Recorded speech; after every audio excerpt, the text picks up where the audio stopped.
Tatapan mata Kailing segera menyapu ke sekelilingnya, dan matanya.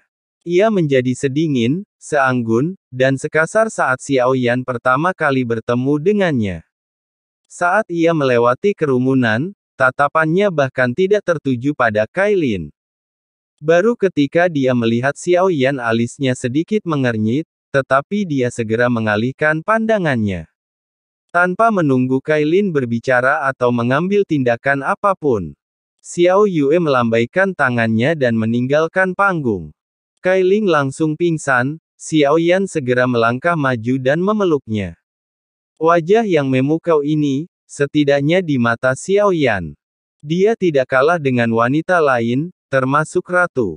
Ayah, berikan aku gadis pelayan King Jiao. Xiao Yuli berjalan ke sisi Xiao Yan, dan mata Xiao Yan penuh dengan keengganan, namun dia mengerti.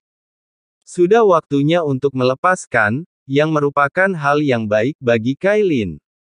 Biarkan dia pergi dan biarkan dia menemukan dirinya sendiri. Xiao Yan mengangguk pelan dan menyerahkan Kailin ke Xiao Yuli. Apakah kita masih bisa menemukannya? Ayah, sebaiknya jangan mengunjungi ibu Kailin selama periode ini. Aku telah mengubah jalan reinkarnasinya, dan menghapus ingatannya sama saja dengan membiarkannya terlahir kembali, jadi untuk saat ini, tolong jangan ada hubungan sebab akibat dengan ayah lagi. Xiao Yuli berkata perlahan, Xiao Yan acuh tak acuh. Mengangguk sedikit, Xiao Yuli menggendong Kailing yang tak sadarkan diri, menggendongnya, dan berjalan keluar rumah.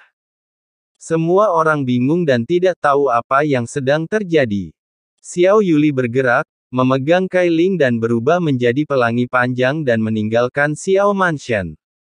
King Moer melangkah maju dan menatap Xiao Yan, yang memiliki ekspresi muram.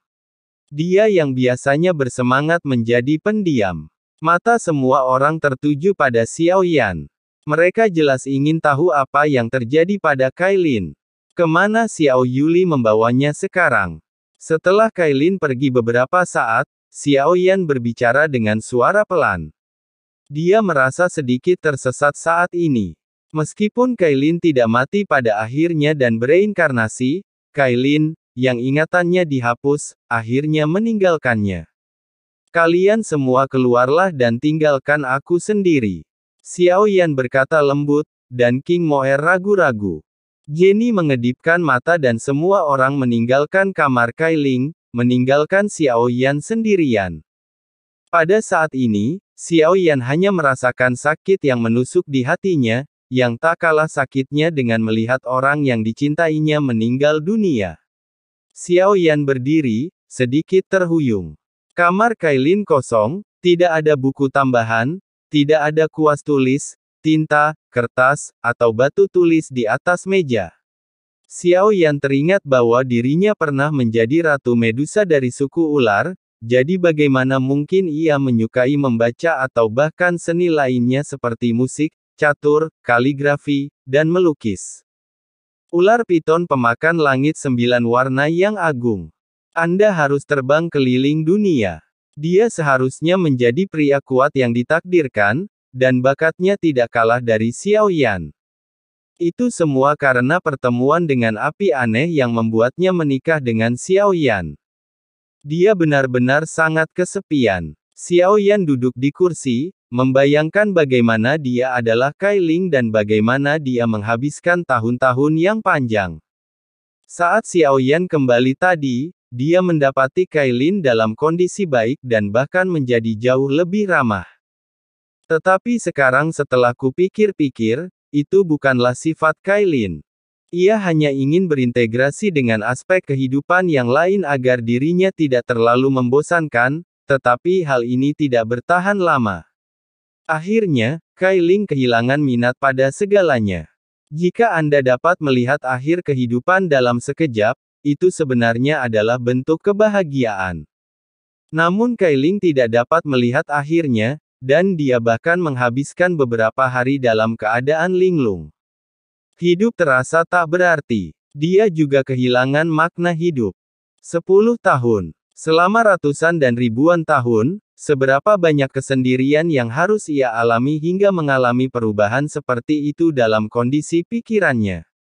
Nada deringnya seperti seekor naga emas yang terperangkap dalam sangkar kecil. Seharusnya langitnya lebih luas. Inilah yang seharusnya menjadi hidupnya, tetapi mungkin juga tanpa sisik warna anti peradangan, dia mungkin bisa menerobos ke benua Doudi, tetapi dia mungkin tidak bisa keluar dari benua Doudi dengan penuh pertarungan dan persaingan. Barangkali seseorang akan mandek pada tingkat tertentu dan akhirnya mati, mengakhiri hidupnya. Namun, ada kemungkinan juga bahwa Kailing terus memperoleh keberuntungan dari waktu ke waktu, dan menjadi semakin kuat. Akhirnya, ia tewas di medan perang dalam suatu perang. Tanpa perlindungan anti-inflamasi, Kailing mungkin telah mengalami banyak kemalangan. Ia bahkan mungkin merasa sulit untuk menembus level Dewa Pejuang, apalagi memiliki umur yang panjang. Tetapi kehidupan seseorang seperti sungai waktu yang panjang, ia terus mengalir ke depan. Dan tidak ada pertanyaan, nasib setiap orang sudah ditentukan sebelumnya. Mungkin ini adalah akhir hidupnya, tetapi dengan mengubah nasib Kailing dengan menghapus ingatannya. Namun, variabel sebenarnya bukanlah ingatannya yang terhapus, melainkan dia akan menjadi tidak aman tanpaku. Tetapi Anda dapat menemukan makna kehidupan dan makna kehidupan. Xiao Yan bergumam. Dia seharusnya tidak bersedih, dia seharusnya senang dengan nada. Meskipun aku kehilangan ingatan tentangnya, itu mungkin bukan hal buruk. Aku penasaran apakah suatu hari nanti aku bisa melihat lagi Ratu Medusa yang mulia dan dingin. Meskipun dia pergi dengan cara ini, dia akan menjadi dirinya yang sebenarnya di masa mendatang. Jadi ini yang saya maksud dengan perlindungan. Mereka semua terbelenggu pada kehidupan, tetapi lupa bahwa kehidupan harus diberi makna. Kebenaran adalah inti dari kehidupan. Tatapan Xiao Yan kosong. Dia seperti melihat Kailing, mengenakan gaun merah, dengan bangga mengembara di dunia sensi. Saya harus melindungi tidak hanya kehidupan orang-orang yang saya cintai dan teman-teman. Itulah arti keberadaan mereka. Anak laki-laki yang sedang menjalani pengobatan anti-inflamasi merasakan tekanan tak kasat mata yang menyapu sementara aura di sekelilingnya berfluktuasi cepat, dan seluruh auranya tiba-tiba berubah. Dia berhasil mencapai tingkat ketiga keabadian ilahi. Xiao Yan tidak kekurangan energi dunia, dan keberuntungan yang dimilikinya tidak terukur. Pada saat ini, dia memancarkan aura yang bahkan lebih kuat. Fluktuasi itu terjadi pada saat Xiao Yan menerobos.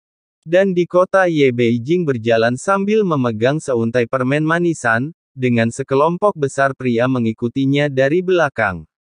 Tiba-tiba, ia merasakan sesuatu dan sosoknya langsung menghilang. Xiao Yan, Dewa Abadi tingkat ketiga, datang ke Xiao Mansion. Karena Anda sebenarnya tidak memiliki kekuatan tersembunyi. Ye Beijing berteriak di luar rumah. Di luar rumah, tidak ada apapun kecuali Ye Beijing datang secara tiba-tiba. Di luar Ye Beijing, semua orang di Fearless Team tampak khawatir. Mereka tidak tahu apa yang sedang terjadi, apalagi siapa wanita cantik yang tiba-tiba muncul di hadapan mereka ini. King Mo dan Jenny mengerutkan kening ketika mereka melihat Ye Beijing hampir bersamaan. Setelah beberapa saat, terdengar langkah kaki dan Xiao Yan berjalan keluar perlahan, rambutnya berkibar tertiup angin. Mengenakan jubah hitam rapi yang tidak pernah berubah, Ye Beijing langsung berteriak.